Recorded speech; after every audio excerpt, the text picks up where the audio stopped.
My YouTube channel AD method chemistry classes. आज हम बात करने वाले हैं नए वीडियो में हम बात करने वाले हैं एक्सरसाइज 1.3 की। इसमें क्या है आपका, इसमें रेशनल और इरेशनल नंबर के बारे में हम बात करने वाले हैं। रेशनल नंबर हमारे कौन से होते हैं और इरेशनल नंबर कौन से होते हैं उसके बारे में हम आपको बताएंगे, ठीक है। और देखते हैं इसमें कैसे क्या होता है। अच्छा, रेशनल और इरेशनल नंबर कैसे होते हैं, रेशनल आप कैसे पहचानेंगे और इरेशनल कैसे पहचानेंगे। अगर कहीं पे अगर आपको किसी भी नंबर पे रूट लगा दिख जाए, √5, √2, √3, ऐसे कोई भी नंबर हो √ करके 2 √5 ऐसे करके, तो ये सभी किसमें जुड़ जाते हैं आपके इरेशनल नंबर, ओके। और रेशनल नंबर आपके कौन से होते हैं, रेशनल नंबर जैसे 1, 2, 3 ऐसे सारे नंबर रेशनल नंबर होते हैं। इतना डिफरेंस होता है कि जिसमें √ लग जाता है वो आपका इरेशनल नंबर हो जाता है। पर यहाँ पे इसने कह तो दिया आपसे प्रूव दैट √5 इज इरेशनल, ये प्रूव करना है कि √5 हमारा इरेशनल नंबर है। तो इस प्रकार के क्वेश्चन थ्योरेटिकल टाइप में होते हैं। आपको पेपर में अगर पूछे भी जाएंगे तो इसमें आप थ्योरेटिकल टाइप से इसका जवाब देंगे। आप पहले से एक तर्क रखेंगे या आप उसके पहले आप कोई कंडीशन रखेंगे, उसे रॉन्ग प्रूफ करेंगे। पहले से हम इरेशनल नंबर वाले जैसे क्वेश्चन है उसे हम रेशनल मान के सॉल्व करेंगे, ठीक है। पहले हम कुछ कंडीशनें बताएंगे, फिर उसे रॉन्ग दिखा देंगे आप लोगों को, फिर उससे प्रूव हो जाएगा कि ये हमारा इरेशनल था, हमने रेशनल माना था, ठीक है। देखते हैं यहाँ पे सॉल्यूशन करते हैं इसका।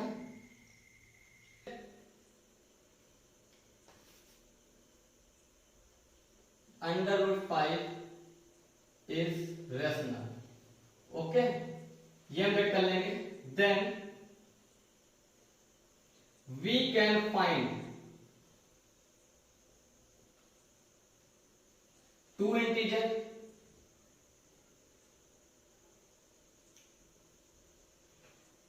हम दो पहले इंटीजर मान लेंगे, वो हमारे कौन से a एंड b। अच्छा, एक चीज बता दें आप लोगों को, अगर रेशनल है तो वो कंडीशन ये फॉलो जरूर करेगा। √5 जैसे है तो a/b इसे इस रूप में एक्सप्रेस किया जा सकता है, ठीक है। अगर ऐसे एक्सप्रेस नहीं हो पा रहा है तो आपका इरेशनल नंबर हो जाएगा, ठीक है। ये जैसे आपका नंबर है, अब इसमें क्या करते हैं आगे, लेट, ये भी मान लेते हैं, लेट a एंड b, ये हमने आप लोगों को बताया था कि समझाने के लिए इसे हटाए दे रहे हैं, यहाँ से हटाए थे, यहाँ से इसे, इसका कोई यूज नहीं, हमने बस ऐसे ही बता दिया था आप लोगों को। a and b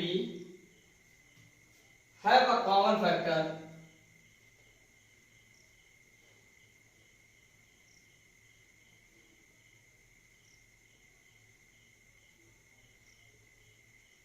other than 1, ठीक है। अब साथ में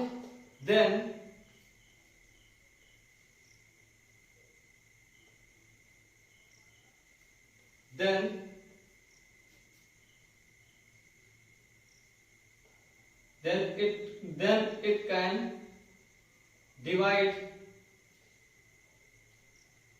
other than common factor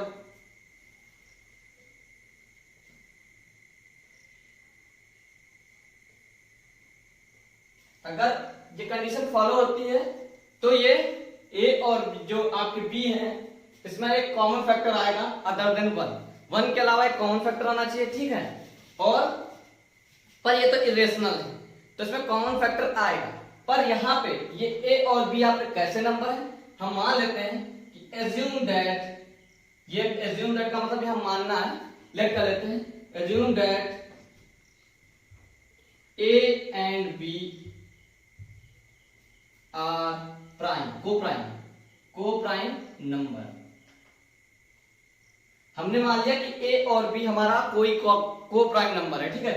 अगर ये रेशनल नंबर है तो ये तो या तो ये कंडीशन रखेंगे, अगर रेशनल नंबर होंगे तो इसमें क्या हो जाएगा कि अदर देन 1 होगा, कोई कॉमन फैक्टर मिलेगा उसके अदर देन 1 होगा। पर यहाँ पे a एंड b हमने को प्राइम ही माना है, को प्राइम है, और उसमें को प्राइम क्या नंबर होते हैं, उसमें क्या होता है, को प्राइम नंबर की क्वालिटी ये होती है कि इसका कॉमन फैक्टर 1 के अलावा कोई और नहीं होता, अदर देन 1 नहीं होता है, ठीक है। इस वजह से अगर यहाँ पे इसका कोई और कॉमन फैक्टर हम आपको शो कर देते हैं तो ये कंडीशन रॉन्ग हो जाएगी और ये आपका इरेशनल प्रूव्ड हो जाएगा। अगर कॉमन फैक्टर इसका अदर देन वन है, अगर नहीं है तो ये आपकी सारी कंडीशन सही हो जाएगी। पर यहाँ पे हमने क्या माना, रेशनल नंबर, तो यहाँ अदर देन वन होगा क्योंकि ये हमें कंडीशन इरेशनल वाली दिखानी है। ठीक है, तो हमने इस वाली कंडीशन को हम यहाँ पे सॉल्व कर देते हैं। √5 इज इक्वल टू a/b। तो जहां से अगर a की वैल्यू निकालेंगे तो a is equal to √5b। अगर इसका स्क्वायर यहीं पे कर लें तो क्या आ जाएगा, a² is equal to 5b²। पर यहां पे आप देख रहे हैं therefore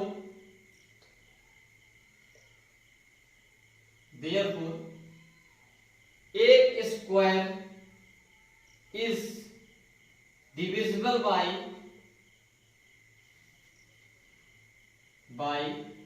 5। यहां पे आप देख रहे हो a² को 5 से डिवाइड किया जा सकता है। देन अब आप लोगों में थ्योरम 1.3 क्या कहती है आप लोगों की, थ्योरम जो है 1.3 क्या कहती है, 1.3 ये थ्योरम आपकी कहती है कि अगर ऐसा कोई नंबर लिखा हुआ है a² डिवाइड बाई 5 है तो a डिवाइड बाई 5 आल्सो होगा। ठीक है, मतलब ये भी डिवाइडेड होगा उसी से। a जिस चीज का स्क्वायर अगर डिवाइड है उसका जो है विदाउट स्क्वायर भी डिवाइड होगा उसी नंबर से। जैसे यहाँ से 5 से a² हमारा डिवाइड है तो यहाँ से a से डिवाइड बाई 5 हो जाएगा। ठीक है, तो यहाँ पे हम क्या करते हैं इसके आगे, अब इधर देख लेते हैं यहाँ पे। तो हमने आपको थ्योरम क्या बताया, a² divided by 5। Then theorem 1.3 के according a is also divisible by 5। ये आपकी थ्योरम है। ठीक है, और यहां पर हमने क्या कंडीशन प्रूव की थी, a² is equal to 5b²। कुछ इस प्रकार कंडीशन आई थी, इसमें a² को हमने ये कंडीशन दिखा दी। अब क्या करेंगे, हमने यहां पे कोई नंबर मान लिया a² is equal to 5c। ये इसमें c क्या है, c is the integer, c हमारा एक इंटीजर है। तो अब यहां से 5c की वैल्यू इसमें रख देंगे तो 5c² a² की जगह पे अगर यहाँ पे वैल्यू लिख देंगे यहाँ पे तो 25c² हो जाएगा। और क्या करेंगे, इसके इक्वल टू 5b² लिख देंगे। 5 से 25 कैंसिल करना, 5c² is equal to b²। अब जो कंडीशन हमने यहाँ a² के लिए प्रूव की थी वही कंडीशन हम b² के लिए भी प्रूव कर देंगे। ठीक है, तो क्या करते हैं, यहां लिखते हैं b² is divisible by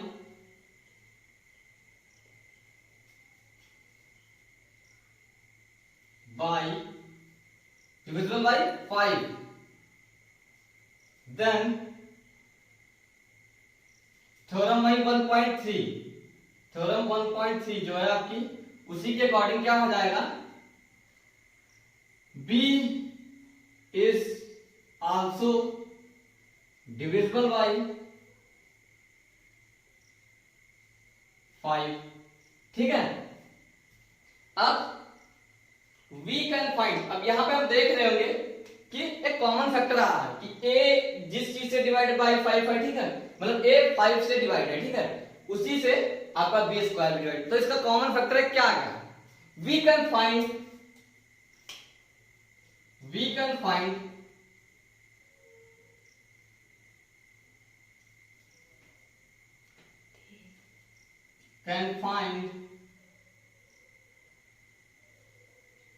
can find a and b have a common factor।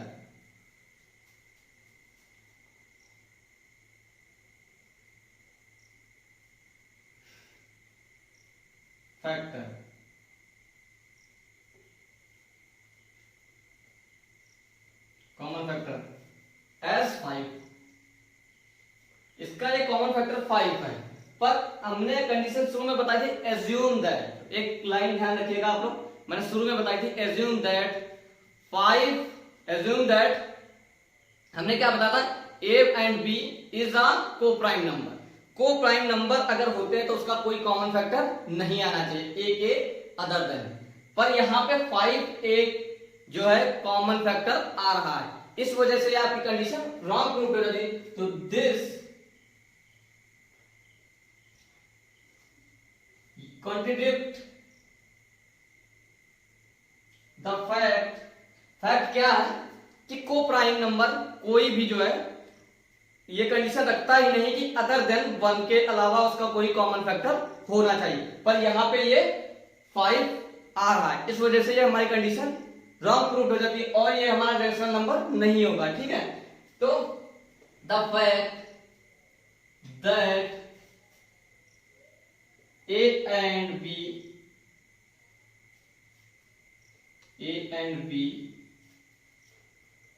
is a co-prime.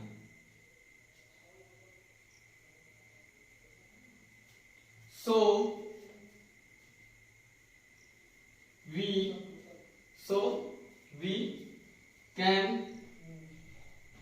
under root 5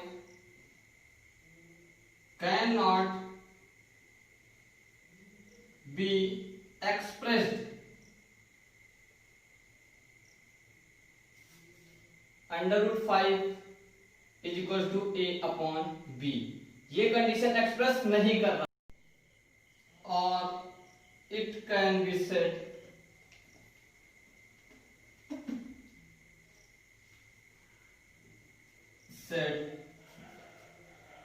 under root 5 is irrational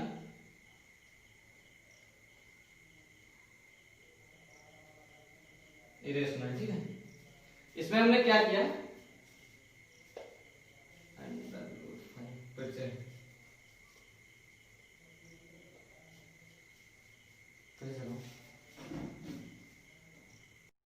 late पहले नंबर हमने क्या बताया था, कैसे प्रकार के क्वेश्चन में हमें क्या करना है, किसे में प्रूव करने के लिए इरेशनल को रेशनल मानना पड़ेगा। तो यहाँ पे हम सॉल्व करते हैं, यहाँ पे क्या ध्यान रखेंगे कि 3 + 2 √ 5 लेट कर लेंगे is rational number not irrational, rational पहले हम इसे रेशनल मानेंगे, फिर इस कंडीशन को रॉन्ग प्रूव करेंगे और फिर दिखा देंगे कि ये, फिर हम दिखा देंगे ये इरेशनल है। ओके, तो यहाँ पे करते हैं, तो then we can find 2 integer, पहले हमें 2 इंटीजर मानने पड़ेंगे या को प्राइम इंटीजर भी आप कह सकते हैं, इंटीजर्स A and B, जिसमें B does not equal, B 0 के इक्वल नहीं हो सकता है। देन अब क्या हो जाएगा आपका 3 प्लस, देख लेते हैं, 3 + 2 √ 5 is equal to A upon B, ये कंडीशन होनी चाहिए। ठीक है, इस कंडीशन पे हमें फिर दिखाना है, दिखाते हैं कैसे, ये जब चला जाएगा माइनस पर जाएगा 2 √ 5 A अपॉन B -3, अब ये अपॉन लेकर चला जाएगा under root 5 is equal to 1 upon √3 A upon B -3, sorry √3 नहीं, यहाँ पे जब ये 2 इधर आएगा तो 1/2 आ जाएगा, ये ब्रैकेट में जाएगा। अब क्या करेंगे, यहाँ पे आप लोग देख रहे हैं कि ये हमने मान लिए, ये आपके नंबर है कोई, तो ये आपको we know that A and B co-prime fact integer,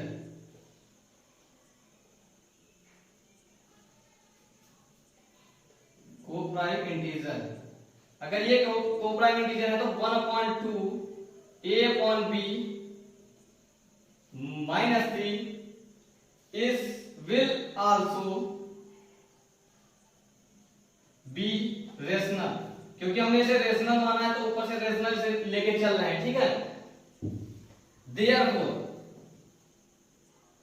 एक चीज आप लोग बताइए, अगर ये इसके इक्वल टू में लिखा हुआ है, ये रेशनल हुआ तो अंडर रूट 5 भी रेशनल हुआ, तो under root 5 is rational, but we know that fact, what is the fact, under root 5 is not irrational rational number, this is the rational irrational number. Okay, तो हमने पिछले question में पढ़ा कि under root 5 हमारा क्या है, रेशनल नहीं है, इस वजह से वी कंट्राडिक्ट फैक्ट, क्या हो जाएगा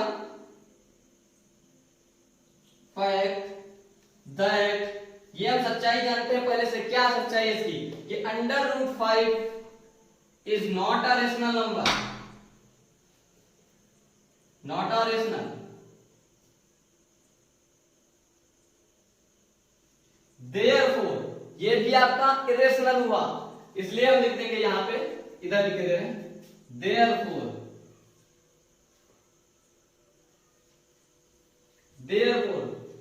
3 + 2√5 also be irrational। ओके, हम यहाँ पे क्या दिखा दिया कि √5 हमारा रेशनल नहीं था, क्योंकि वो हम जानते हैं पहले से, ये हम फैक्ट जानते हैं ये पहले से, इस वजह से हमारा पूरा क्वेश्चन इरेशनल हो जाता है एटलीस्ट में। ठीक है, प्रूव्ड हो जाती है कंडीशन हमारी।